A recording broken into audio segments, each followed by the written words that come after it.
नमस्कार स्टूडेंट। तो बहुत बहुत स्वागत है बेटा आप सभी लोगों का आपके अपने इस यूट्यूब चैनल राजन क्लासेस में। तो आज के इस वीडियो में हम बात करेंगे, देखिए सभी को पता है कि जो 12वीं वालों का परीक्षा है, 12th वालों का भौतिक विज्ञान 2023, ठीक है बेटा। तो इन सभी चीज़ों को ध्यान में रखते हुए एक चीज़ और ध्यान दीजिएगा आप लोग कि आपका जो पेपर होने वाला है 1 मार्च को, यानी कि कल, और ये भी अंतिम रात होने वाली है, ठीक है। इस रात के बाद आपको कल मौका नहीं मिलेगा। तो आपको जो पेपर देने वाला है ध्यान दीजिएगा। हम देखिए पेपर की बात करें तो पेपर 2 तरीके से बनेगा, ठीक है। एक तो इलेक्ट्रिसिटी के माध्यम से और एक प्रकाशिकी, 2 चीज़ें हैं। तो अभी तो मैं इलेक्ट्रिसिटी का वीडियो लेके नहीं आया हूँ। यदि आपका डिमांड होगा दोस्तों तो मैं इलेक्ट्रिसिटी, टोटल इलेक्ट्रिसिटी से जितने भी इंपॉर्टेंट क्वेश्चन हैं सभी को आपको प्रोवाइड करा दूंगा कल से पहले, ठीक है। और आज की बात करें तो ये जो बहुत ज़्यादा क्वेश्चन पूछा जाता है प्रकाशिकी से, ज़्यादातर प्रकाशिकी से भी क्वेश्चन आता है। तो प्रकाशिकी से जो क्वेश्चन पूछे जाते हैं बाबू, ये सब आप ध्यान दीजिएगा। सभी प्रश्नों को तैयार करके पक्का जाना। तो जितना प्रश्न आज हम इस वीडियो में डिस्कस करने वाले हैं, इन सभी प्रश्नों को आप तैयार करके ज़रूर जाइएगा बेटा। आई गारंटी दे रहे हैं कम से कम आपका 70 में से नहीं कुछ तो 50 प्लस हो जाएगा अगर इस क्वेश्चन को पढ़ के जाते हैं, क्योंकि यहाँ के सभी क्वेश्चन जो भी हैं लॉन्ग टाइप क्वेश्चन है।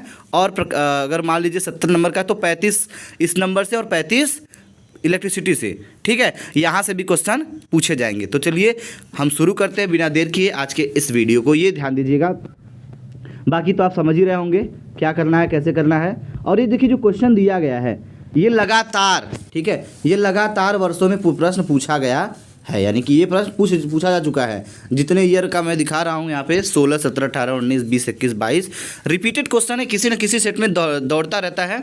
ये आपके भी सेट में आ सकता है। तो चलिए बहुत ज़्यादा बातें नहीं करते, हम शुरू करते हैं, ठीक है।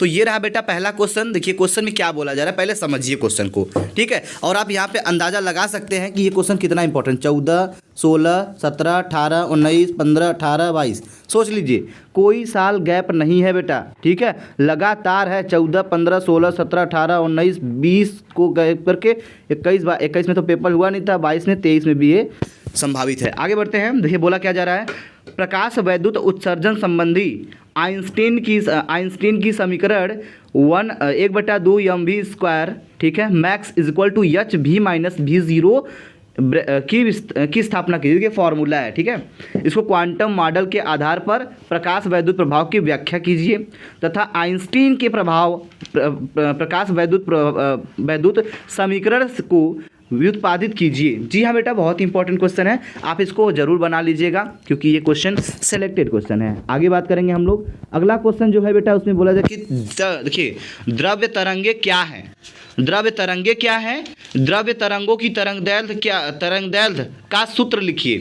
या फिर इसी को पूछा जाएगा, बोला जाएगा लुई दी ब्रॉगली के द्रव्य तरंग की अवधारणा स्पष्ट कीजिए। द्रव्य तरंगों के तरंगदैर्घ्य का सूत्र स्थापित कीजिए। मिला जुला के दी ब्रॉगली का तरंग की अवधारणा करना है और उनके फार्मूला को क्या करना है, स्थापित करना है।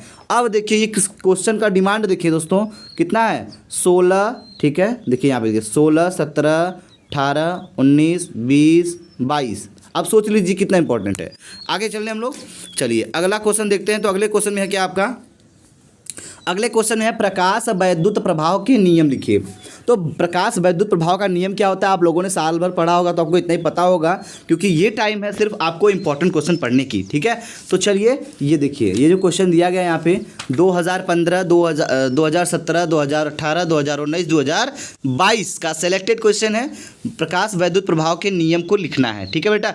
ये समझ में आ गया आपको, उम्मीद करेंगे समझ में आ गया होगा। नेक्स्ट क्वेश्चन जो है बेटा उसमें क्या बोला जा रहा है, हाइगेंस के द्वितीयक तरंगिकाओं का सिद्धांत क्या है। ये क्वेश्चन बेटा लाजवाब नहीं, बहुत ही लाजवाब है। यहाँ पे देखिए 2020 और 22 का सेलेक्टेड क्वेश्चन ऐसे ही पूछा जाएगा, उसी में आपको सब कुछ करना होगा। देखिए क्या बोला जा रहा है, पहले सवाल को समझते हैं। इसमें बोला जा रहा है कि हाइगेंस के द्वितीयक तरंगिकाओं का सिद्धांत क्या है। 6000 एंगस्ट्रॉम तरंगदैर्घ्य का एक वर्णीय प्रकाश वायु से 1.5 अपवर्तनांक वाले कांच की सतह पर आपतित होता है। इसमें निम्नलिखित में प्रत्येक की तरंगदैर्घ्य व चाल ज्ञात कीजिए। देखिए बेटा यहाँ पे चीज़ क्या बोला जा रहा है, आपतित प्रकाश देन परावर्तित प्रकाश, इन दोनों को आपको ज्ञात करना पड़ेगा, ठीक है। चलिए नेक्स्ट क्वेश्चन समझिए। अगला क्वेश्चन क्या है, अगले क्वेश्चन में आपसे बोला जा रहा है प्रकाश के विवर्तन से आप क्या समझते हैं। एक पतली झिर्री से प्रकाश के विवर्तन के कारण प्राप्त विवर्तन प्रारूप की व्याख्या कीजिए। देखिए बड़ा ही इंपॉर्टेंट क्वेश्चन है बेटा, इसको भी एक बार आप नज़र डाल के ही जाइएगा। अगला क्वेश्चन देखिए, इसी को कितने तरीके से पूछा गया है, हर तरीके से पूछा गया, आप देख ही रहे हैं। एक पतली झिर्री से होने वाले प्रकाश के विवर्तन की विवेचना कीजिए, ठीक है। और क्या बोले, एक पतली झिर्री एक तथा द्वारा एक वर्णीय प्रकाश के विवर्तन की विवेचना कीजिए तथा केंद्रीय उच्चिष्ट की कोणीय चौड़ाई ज्ञात कीजिए। तो मिला जुला के कुल हिसाब किताब का वही है कि ये क्वेश्चन आपका बहुत ही इंपॉर्टेंट है, किसी तरीके से पूछा जाएगा, ठीक है बेटा। चलिए अगला प्रश्न क्या कहता है, अगला प्रश्न कहता है कि हाइगेंस के द्वितीयक तरंगिकाओं के सिद्धांत के आधार पर परावर्तन के नियमों की व्याख्या कीजिए।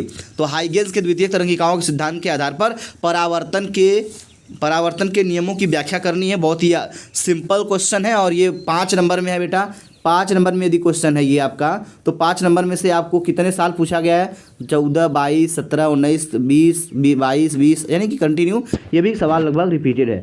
अगला क्वेश्चन क्या कहता है, देखिए प्रश्न वाला चौथा वाला क्या, इसमें क्या बोला जा रहा है, इंपॉर्टेंट क्वेश्चन में बोला जा रहा है यंग के व्यतिकरण प्रयोग में दो समांतर स्लिटों के बीच की दूरी d तथा उनसे पर्दे की दूरी d, कैपिटल D, ठीक है। जो स्लिट के बीच की दूरी है वो स्मॉल d है और जो पर्दे के बीच की दूरी है वो कैपिटल D है। यदि प्रकाश की तरंगदैर्घ्य को बोलते हैं लैम्डा, ठीक है बेटा, प्रकाश के तरंगदैर्घ्य को दिखाते हैं लैम्डा से। तो लैम्डा हो तो पर्दे पर केंद्रीय फ्रिंज से किसी दीप्त फ्रिंज की दूरी के लिए व्यंजक स्थापित कीजिए। कुल मिला जुला के इससे फ्रिंज की जो चौड़ाई है उसका सूत्र क्या हो, सूत्र भी ज्ञात करना है, W बराबर d लैम्डा अपॉन d, ये ज्ञात करना है। बहुत ही कठिन क्वेश्चन नहीं है, अगर आप कठिन पढ़े हैं तो कठिन नहीं है और नहीं पढ़े हैं तो बहुत कठिन है आपके लिए, ठीक है। ये क्वेश्चन भी उसमें से एक है। देखिए कितनी बार कैसे कितनी तरीके से क्वेश्चन पूछा गया, ठीक है, तो इसका ध्यान में बिल्कुल रखिएगा। अगला क्वेश्चन क्या कहता है, हाइगेंस के द्वितीयक तरंगिकाओं के सिद्धांत की सहायता से तरंगों के अपवर्तन की व्याख्या कीजिए। स्नेल के नियम का क्या करिए, निगमन कीजिए। देखिए ये भी क्वेश्चन 2013 से 2022 तक का सफ़र तय कर चुका है, ठीक है। तो इसकी संभावनाएं बनती हैं, हाइगेंस बाबू के जितने भी नियम हैं आप जरूर पढ़ के जाइएगा। अगला जो है क्वेश्चन, इसमें बोला जा रहा है क्या, तरंगाग्र किसे कहते हैं, हाइगेंस की द्वितीयक तरंगिकाओं का सिद्धांत लिखिए। हाइगेंस की द्वितीयक, देखिए हाइगेंस कुल मिला के हाइगेंस बाबू जरूर है, तो जब हाइगेंस है तो हाइगेंस के अपवर्तन का नियम, जितने भी परावर्तन का नियम, द्वितीयक तरंगिकाओं का सिद्धांत, ठीक है, ये आप जरूर पढ़ के जाइएगा। देखिए यहाँ से बात करें 2013 से लेकर के, ठीक है, 19 तक डटा हुआ है, 22 तक डटा हुआ क्वेश्चन है, ठीक है। हाइगेंस के तरंग संचरण संबंधी सिद्धांत की व्याख्या कीजिए। तरंगाग्र किसे कहते हैं, हाइगेंस, ये सब क्वेश्चन एक तरीके से पूछा जा सकता है। नेक्स्ट क्वेश्चन की बात करेंगे। अगला क्वेश्चन है, प्रकाश के व्यतिकरण से क्या समझते हैं या क्या तात्पर्य है, इसके लिए आवश्यक प्रतिबंध क्या है। 2013 से लेकर के 2022 तक ये क्वेश्चन आया हुआ है बेटा। देखिए बहुत ही, ये क्वेश्चन तो एकदम वेरी इंपॉर्टेंट है और ये क्वेश्चन आपको बोर्ड परीक्षा में देखने को जरूर मिल सकता है। देखिए ऑब्जेक्टिव तो कोई बात नहीं है, ऑब्जेक्टिव तो आप बाद में भी कर लेते हैं। जो बड़े नंबर के क्वेश्चन थे 4-5 क्वेश्चन अगर कर लेते हैं सॉलिड क्वेश्चन बेटा, तो आधा से ज़्यादा काम आप कर लेते हैं, ठीक है, ये बात ध्यान दीजिएगा। अगला क्वेश्चन क्या कहता है, अगला क्वेश्चन क्या कहता है, किसी गोलीय पृष्ठ पर अपवर्तन का सूत्र, ठीक है, प्रयुक्त चिन्हों का अर्थ बताते हुए निम्नलिखित की इसकी सहायता से पतले लेंस के लिए संबंधी 1/f=n-1 ब्रैकेट में 1/r1 - 1/r2 सिद्ध कीजिए। बेटा ये भी क्वेश्चन बहुत इंपॉर्टेंट है, इसका डेरिवेशन आता होगा तो बहुत अच्छी बात है, और नहीं आता है तो वीडियो के अंत में होम स्क्रीन पे आपको इंपॉर्टेंट डेरिवेशन जो है प्रकाशिकी का बड़ा डेरिवेशन वो आपको दिखेगा, वहाँ से आप उस वीडियो को देख करके अपना डेरिवेशन तैयार कर सकते हैं मात्र कुछ समय में, ठीक है।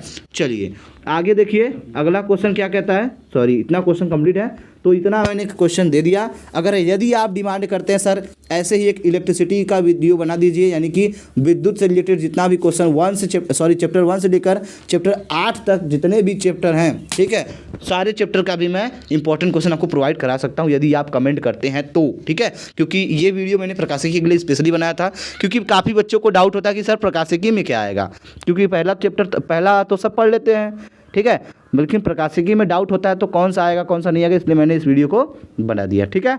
उम्मीद करेंगे आपको ये सारा कुछ समझ में आ गया होगा। समझ में आया तो वीडियो को लाइक कर दीजिएगा, चैनल को सब्सक्राइब नहीं किया तो जुड़ जाइए सब्सक्राइब करके, बेल आइकन की घंटी जरूर बजा दीजिएगा।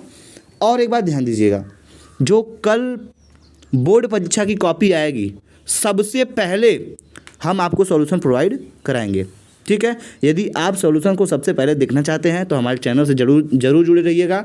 चाहे कोई भी सेट होगा सबसे पहले आपके पास होगा। ठीक है। जय हिंद, जय भारत।